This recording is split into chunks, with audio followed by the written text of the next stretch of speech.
In this video, we'll learn how to group clips together using the Link Clips feature.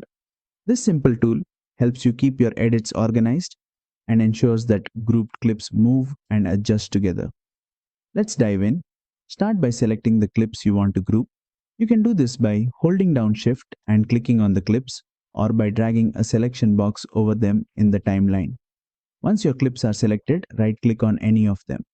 From the context menu, choose Link Clips.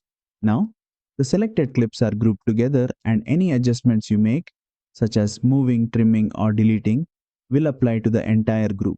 It is important to ensure that link selection is enabled here.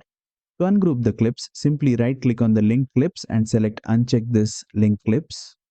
This feature is especially useful for keeping audio and video tracks in sync or managing a group of related clips efficiently. And that's it. You've successfully linked clips together in DaVinci Resolve. If you found this tutorial helpful, don't forget to like and subscribe for more editing tips.